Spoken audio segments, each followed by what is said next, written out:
et partager mon écran. Mais professeur, finalement, au niveau des enregistrements, Vous n'étiez pas là. on a déjà accès aux vidéos. Vous n'étiez pas là. Oui, oui. Hier. C'est pour ça qu'il faut être là à l'heure. J'ai déjà Ce parlé des matin ou hier? enregistrements. Allô? Allô? Oui, Madina, j'ai déjà parlé des enregistrements. D'accord. Donc, vous allez aller sur la plateforme en ligne. Vous allez demander à vos camarades de Oui. classe parce que j'ai déjà parlé de ça. Ok, professeur. OK. Merci. Mhm. Alors, nous allons reprendre la discussion au niveau du chapitre suivant. Je vais vous partager mon écran.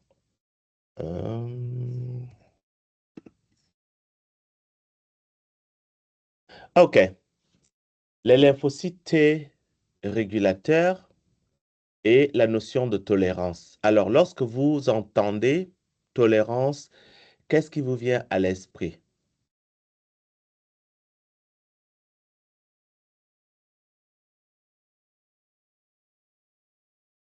Ce qu'elle aurait. Monsieur, l'adaptation, c'est le fait de supporter, Une personne à la fois, dont vous parlez d'adaptation? Oui, monsieur, je disais qu'on peut faire référence à une adaptation parce que lorsqu'il y a tolérance, on supporte au fait quelque chose, donc on s'adapte. OK. Dans le cadre du système immunitaire, est-ce que vous pouvez être un peu plus spécifique dans le cas du système immunitaire? On s'adapte à quoi? Mais généralement, aux agents, il y a une main levée des.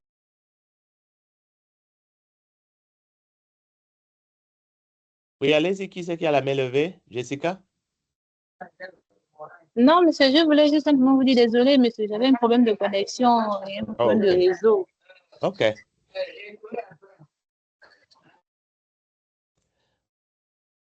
OK, donc on revient à la tolérance. Donc, monsieur, vous parlez de la tolérance dans le système immunitaire. On peut faire référence au fait que l'organisme, le système immunitaire d'un individu puisse pas s'accommoder, mais puisse reconnaître la maladie et en atténuer les effets d'un agent pathogène. OK. Qu'est-ce que le reste de la classe pense?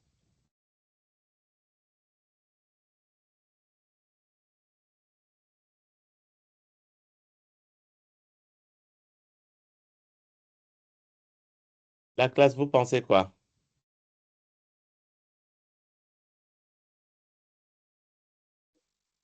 Brian. Sephora.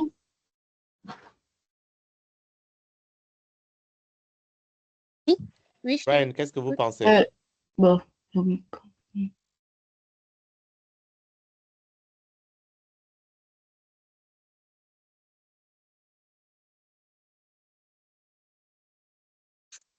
monsieur. Qu'est-ce que vous pensez de ce que mademoiselle... c'était qui parlait? Sephora la sage, monsieur. Sephora. Qu'est-ce que vous avez pensé de ce que Sephora a dit?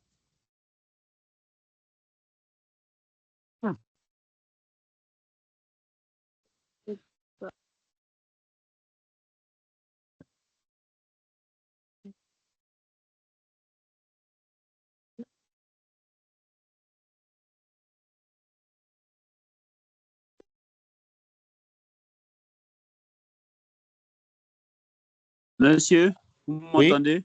Oui, je vous entends. Oui. Bon, concernant la tolérance de l'organisme,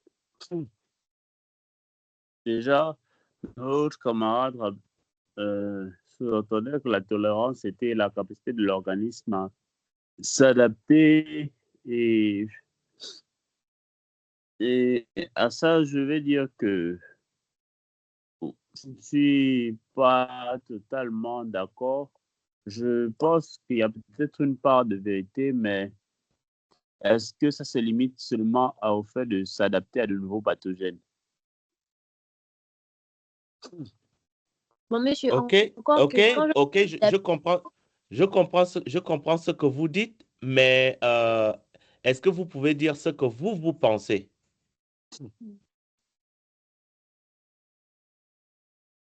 Oui, vous n'êtes pas entièrement d'accord, mais vous pensez quoi?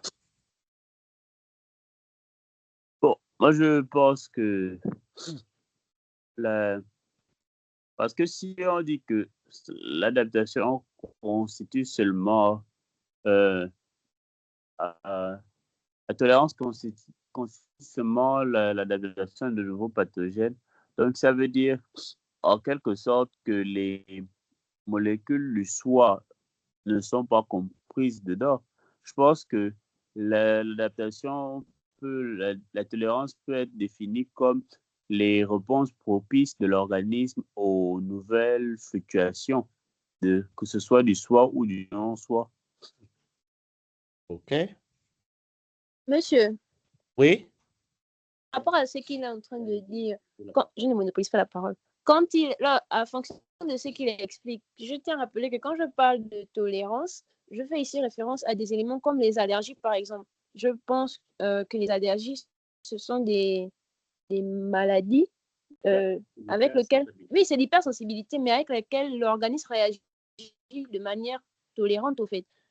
Parce qu'il y a bien des réactions immunitaires, mais elles ne sont pas Pas excessif. excessives. OK. Elles ne sont pas sévères. Oui, sévères, monsieur. Mais le problème des hypersensibilités, c'est justement que la réponse est trop aiguë et et beaucoup trop forte pour le problème à résoudre. Mais ça reste de la tolérance. Même dans le cas des bactéries, par exemple, qui sont dans l'organisme. L'organisme, ou bien, oui, monsieur, les transplantations, par exemple. Lorsqu'on fait une transplantation d'organes, je pense que l'organisme va devoir effectuer une tolérance, le système immunitaire de notre organisme, par rapport à certains agents. All right, ça c'est une très bonne discussion. OK, accrochez-vous à vos idées. On va essayer d'ajouter quelques nouvelles informations et puis voir dans quelle direction on part. OK, quelques questions à considérer. Premièrement, qu'est-ce que la tolérance immunitaire? Deuxièmement, qu'est-ce que la tolérance centrale et qu'est-ce que la tolérance périphérique?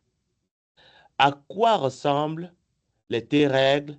Les T-règles, euh, quel est leur rôle et comment remplissent-elles ce rôle? Ça, c'est des questions que je vous invite à, à creuser et et pouvoir y trouver des réponses. Alors, la tolérance, c'est en fait un état de non-réponse du système immunitaire face à un antigène donné. OK? Cet antigène peut être de nature bactérienne, virale. Quelqu'un parlait tout à l'heure des bactéries de la flore normale. Évidemment, vous n'avez pas une réaction systématique contre Escherichia coli, contre, euh, contre Staphylococcus aureus, contre euh, euh, Staphylococcus epidermidis. OK? Il y a beaucoup d'organismes qui font partie de, de votre physiologie normale, ou on va pas dire physiologie normale, de votre anatomie normale, OK? Et qui jouent un rôle très important dans la défense immunitaire. Toutes les, euh, toutes les symbiontes que vous avez, OK? Les mutualistes que vous avez. Ces mutualistes pour pouvoir exister dans votre système, doivent être protégés d'une certaine manière pour leur existence. Autrement, ils seraient éliminés par les anticorps, par les macrophages, par les cellules dendritiques, ainsi de suite. Mais elles ne sont pas éliminées. Enfin, ils ne sont pas éliminés. Tout ça pour dire qu'en fait, le corps sait comment construire une tolérance par rapport à ces organismes qui, bien qu'étant étrangers, sont acceptables dans l'environnement. Donc, cette tolérance, ça peut être vis-à-vis du soi, ça peut être vis-à-vis du non-soi. La question est, où est-ce que cette tolérance se développe? Comment ça se développe? Évidemment, la manifestation, c'est que ces organismes ou ces agents vont continuer à exister dans notre système. Donc, nous avons les MOMS, Microbe Associated Molecular Patterns, OK? La flore normale. Vous avez une tolérance naturelle qui est un mécanisme, enfin, c'est pas juste un mécanisme, c'est plusieurs mécanismes qui se développent pendant le développement dans l'utérus. Et puis, vous avez des mécanismes de tolérance naturelle qui vont prévenir des réactions d'auto-immunité. Alors, je vais vous poser une question. Depuis que nous avons commencé les discussions sur le système immunitaire, est-ce qu'on a déjà couvert quelque chose ou des segments qui donnent l'impression qu'on a parlé déjà de tolérance? Si oui, quels sont ces éléments dont on a discuté? Pas besoin d'aller en profondeur. Est-ce que ma question est claire? Oui, monsieur, votre question est claire. On OK. cherche à Oui, retrouver. monsieur.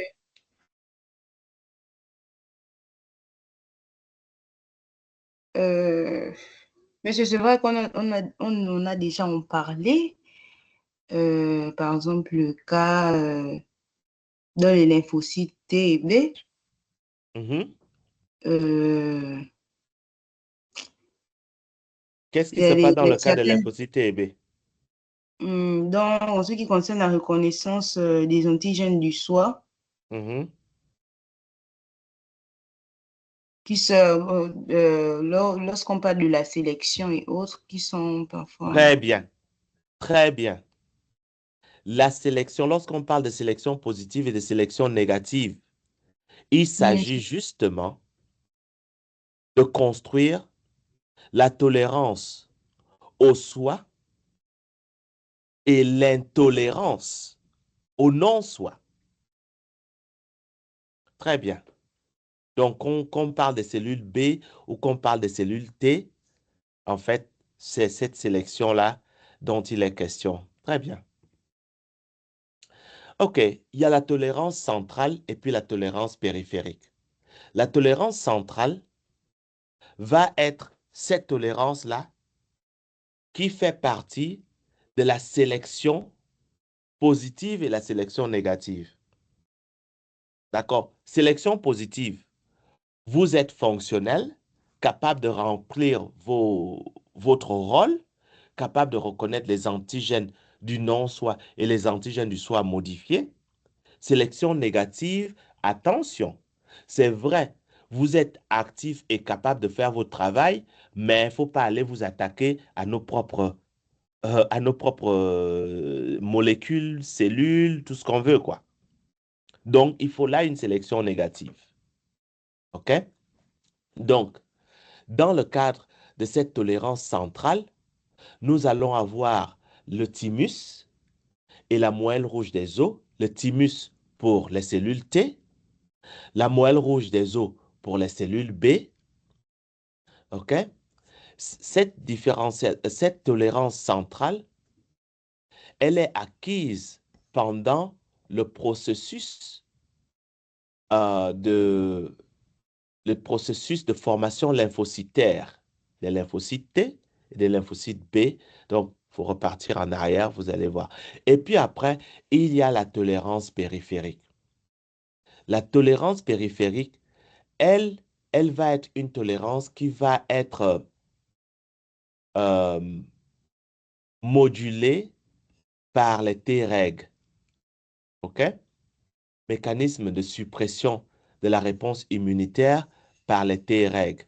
À un moment donné, les T-reg vont dire, nous devons rentrer en expansion clonale, nous devons causer l'inflammation, nous devons faire telle ou telle chose pour combattre potentiellement un élément étranger. Le T-reg va également dire que, OK, maintenant, l'élément étranger a été éliminé, il faut que tout le monde se calme. OK? Vous savez qu'on ne peut pas laisser une quantité importante de cellules T cytotoxiques, cellules T helper, lymphocytes B, tranquillement en train de se balader comme ça en grand nombre dans l'organisme. D'accord. Ça risque de Monsieur, poser un problème. Oui?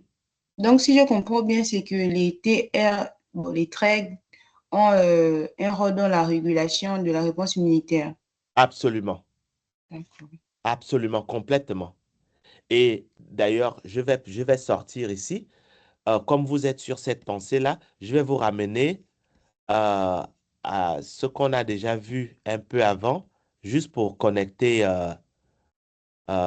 juste pour connecter les points, connect the dots.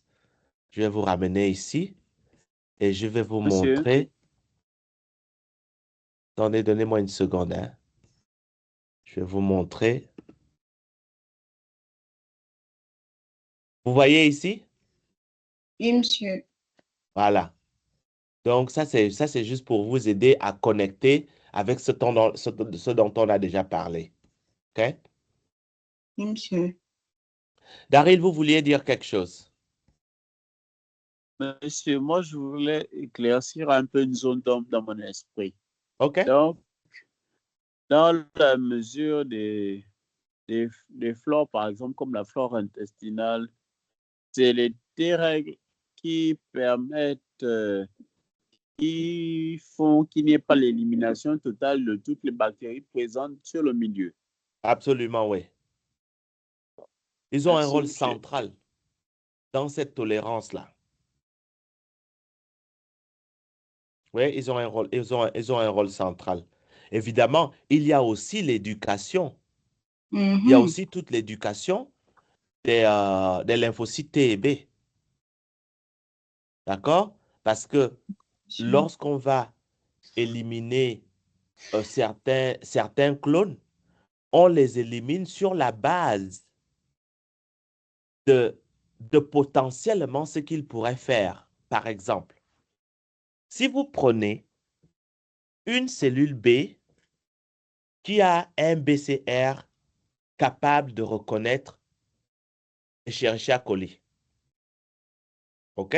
Qui fait partie de notre flore normale, et que vous permettez à ce que cette cellule B arrive là où Escherichia coli se trouve, cette cellule B ne saura faire que son travail naturel. Cette cellule B ne peut pas se départir de ce travail-là. Vous me suivez? Monsieur. En d'autres termes, un militaire est un militaire. Peu importe qui est en face de lui, un militaire est un militaire. Si on dit que toi, ton rôle, c'est de détruire l'ennemi, la question est de savoir, est-ce que j'ai un ennemi en face de moi? Oui ou non? Si j'ai un ennemi, quelque chose qui reconnaît quelque chose comme étant un ennemi, un militaire va éliminer parce que c'est la nature du militaire. De la même manière, la cellule B, avec le B-cell receptor, s'il reconnaît un antigène, une fois qu'il y a cette reconnaissance-là, oublie le reste du processus suit. OK? Nous allons continuer. OK, donc, dans la périphérie, il y a développement de la tolérance, mais comment ça se passe? Il y a reconnaissance entre le CMH qui présente un antigène et le lymphocyte T. Et ça va se passer en absence de co-stimulation. Donc, tu peux avoir reconnaissance sans co-stimulation. Mais s'il y a co-stimulation, la cellule T ne va faire que son travail. Vous me suivez? Oui, monsieur. Donc, le point clé ici, c'est qu'il ne faut pas qu'il y ait des signaux de co-stimulation. Donc, pas de réponse effectrice. OK?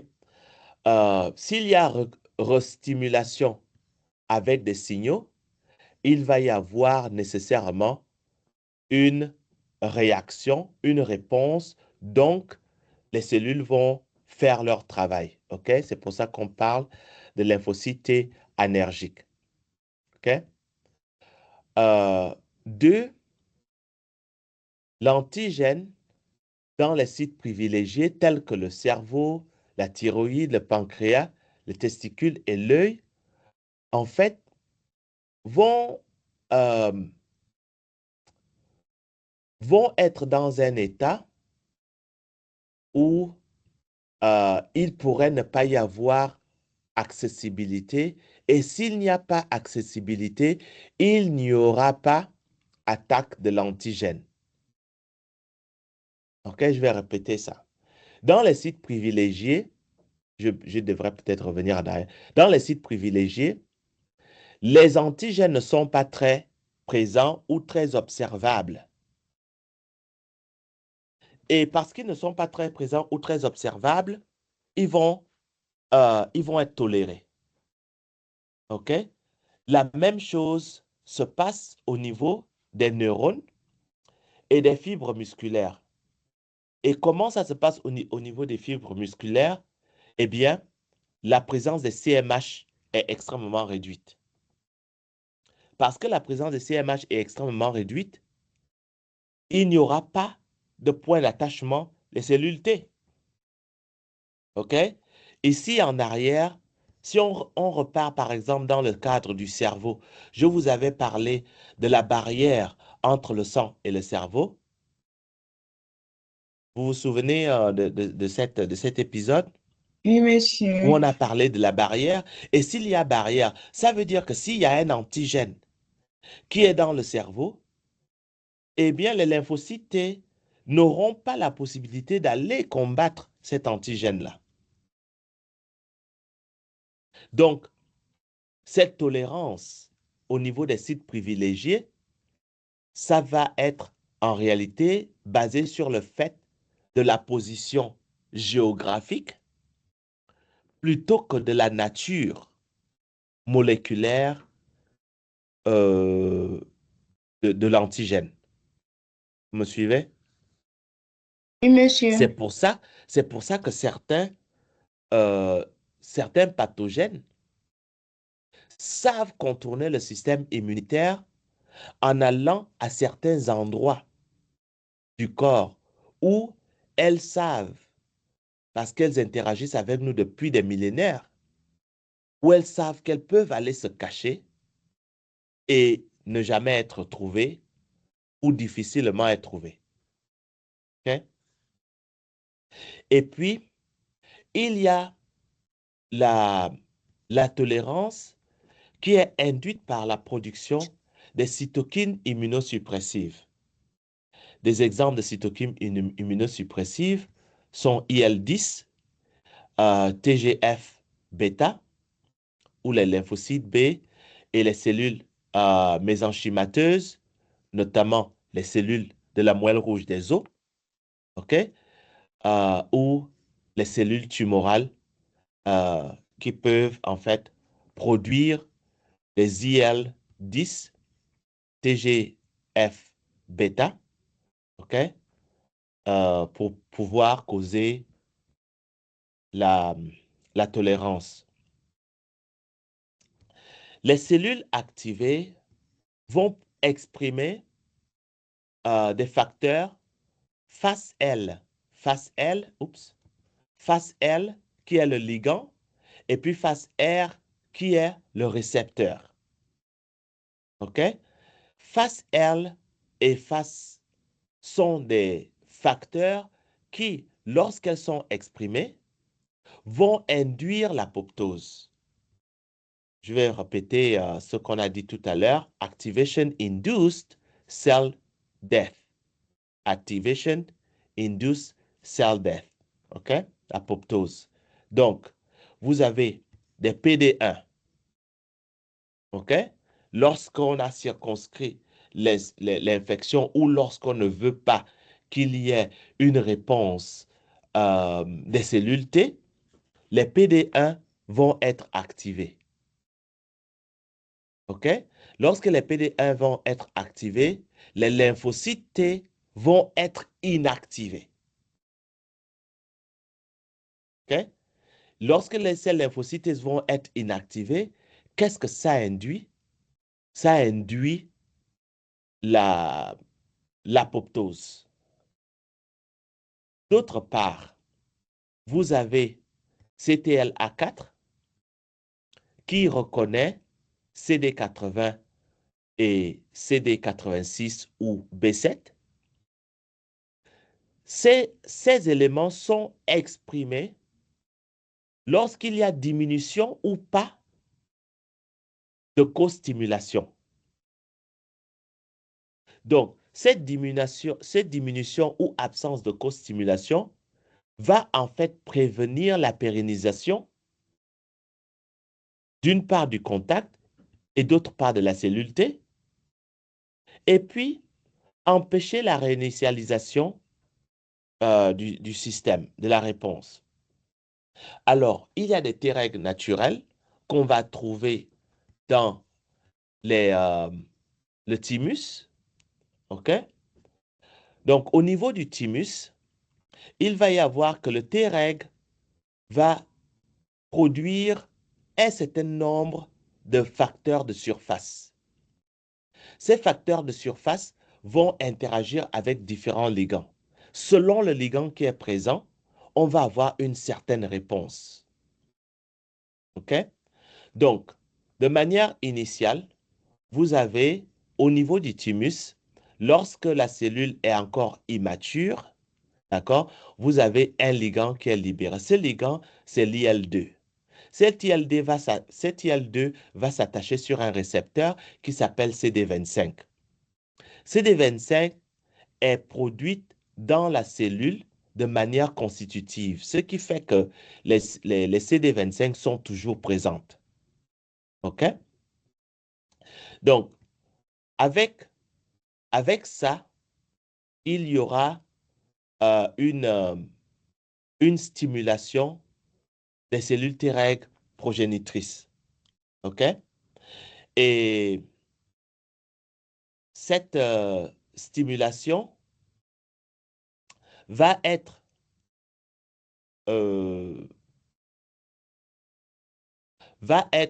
exacerbée par l'absence de récepteurs aux IL-7. En absence de récepteurs aux IL-7, il va y avoir multiplication des Treg, OK? Et il va y avoir absence qui est causée de manière active. Vous me suivez? Absence qui est causée de manière active de LAG3, qui est un récepteur. OK? Vous avez les CTLA4 qui sont des suppresseurs immunitaires. On a parlé de ça ici. D'accord? Et puis, il va y avoir FOXP3, qui est un régulateur transcriptionnel qui supprime la réponse immunitaire. En fait, ce que je voudrais vous montrer ici, c'est que pour qu'il y ait tolérance, il faut réellement une action positive. Quand je parle d'action positive, c'est-à-dire que c'est intentionnel. Ces intentions sont traduites par la présence de CD25, la présence de LAG3 qui inactive en fait le CPA, la présence de FOXP3 et la présence de CTLA4. Ça, c'est au niveau du thymus. Maintenant, qu'est-ce qui se passe au niveau de la rate en périphérie? Bon, pas seulement la rate, il y a aussi le ganglion. Qu'est-ce qui se passe? Eh bien, il y a présence de CD25. On a parlé des CD25 tout à l'heure, qui sont produits de manière constitutive. Nous avons CD28, nous avons un certain nombre de récepteurs ici. Bref, mais la présence de ces éléments va induire la libération des TGF bêta et IL-10. Ces TG-bêta et IL-10 vont en fait causer la stimulation des Treg périphériques. Cette stimulation des Treg périphériques va induire une expression des CD25 qui est essentielle, d'accord, et qui est reconnue, enfin, qui reconnaît l'IL2. Bref, vous avez d'autres facteurs tels que FOXP3, qui est encore une fois de plus un régulateur transcriptionnel, qui sont impliqués de manière importante dans la tolérance. Et puis, effectivement, cette cellule va libérer des IL-35 qui vont être impliqués dans l'inhibition de la réponse immunitaire, donc dans le développement de la tolérance. Okay? Alors, il y a des études qui ont été faites pour montrer le rôle de FOXP3 dans la régulation de la réponse immunitaire, notamment des mutants FOXP3. Ces mutants FOXP3 ont conduit, selon les observations, à une auto-immunité précoce dans certains cas et sévère dans d'autres cas. Il y a les IPEX, immunodysregulation. Ces IPEX sont impliqués dans des cas d'allergies multiples qui sont d'origine alimentaire. Par exemple, ici aux États-Unis, il y a beaucoup de problèmes d'allergie aux noix, et notamment, bon, les noix. Je ne sais pas si je dois mettre ça dans le groupe de noix, mais tout ce qui est noix, tout ce qui est peanuts, arachides, il y a beaucoup de tolérance, il y a beaucoup de problèmes d'allergie ici par rapport aux arachides, parce que, enfin, vous ne le savez peut-être pas, mais les Américains mangent beaucoup d'arachides. Ils font la pâte d'arachide en Monsieur, sandwich. c'est bon, c'est très bon. Vous avez mangé ça? Ah, monsieur, Oui. planté ou préparé ou... Qui ne mange pas d'arachide. Et eux, ils mangent la pâte d'arachide comme vous mangez le pain au chocolat au Gabon, ou le pain beurré pour ceux qui vont chez le boutiquier du coin. OK? Si vous avez mangé le pain beurré au Gabon, c'est comme ça que eux ils mangent la pâte d'arachide ici. Sauf qu'en général, ils font la pâte d'arachide un côté, et puis de l'autre côté, il y a la confiture. Ah, non, Oui, là, ça, exagéré. ça c'est la nourriture, ça c'est la nourriture de base de tous les enfants américains. OK? Ils appellent ça peanut butter jelly sandwich. Sandwich Donc, beurre de cacahuète. pardon? C'est le sandwich beurre de cacahuète. Oui. Mhm. Oui, ça, c'est leur nourriture de base. Donc, euh, nous avons parlé des CTLA4 qui sont des suppresseurs de la réponse immunitaire.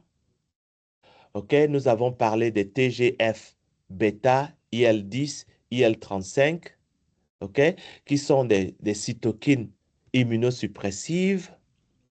Nous avons parlé des CD25, OK, qui interagissent avec des IL-2. Leur interaction empêche la prolifération des lymphocytes T conventionnels.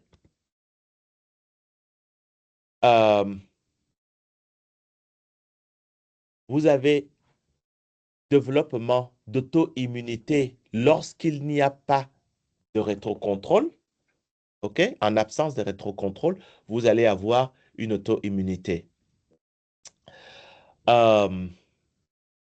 Lorsque les Treg ne fonctionnent pas bien, ça c'est un gros problème parce qu'ils sont réellement à l'interface entre combattre les pathogènes et développer la tolérance.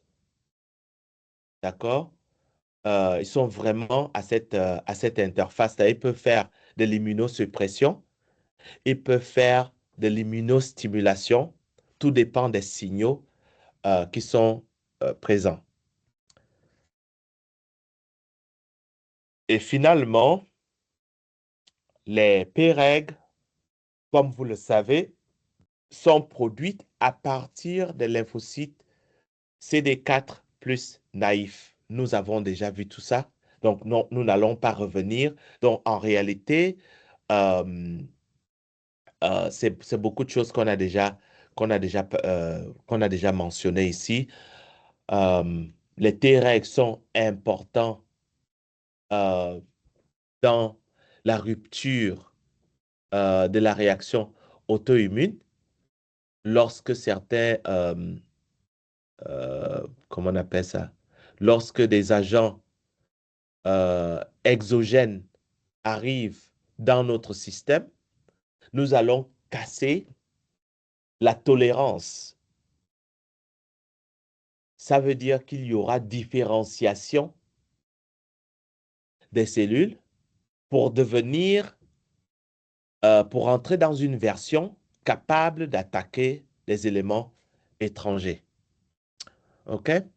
Donc, en réalité, globalement, ça, c'est ce que vous devez véritablement savoir. Donc, le chapitre précédent a réellement couvert un certain nombre de choses et c'est là où on va s'arrêter pour ce chapitre. Il n'y a pas grand-chose à dire. Vous connaissez que la tolérance, il y a les mécanismes de sélection qui sont impliqués et puis il y a les mécanismes de suppression de la réponse immunitaire. Suppression qui peut être induite par la présence d'interleukines spécifiques, la présence de facteurs transcriptionnels spécifiques tels que FOXP3, okay? La présence de récepteurs spécifiques, mais il faut une interaction avec des ligands spécifiques pour qu'il y ait tolérance ou du moins absence de prolifération. OK? Parce qu'une fois qu'il y a prolifération de la cellule T, oublie le reste. La réponse va se mettre en place. C'est seulement une question de temps, ce n'est pas une question de si. OK? Alors, donc, on est arrivé à la fin de cette présentation. Je vais arrêter de enregistrer.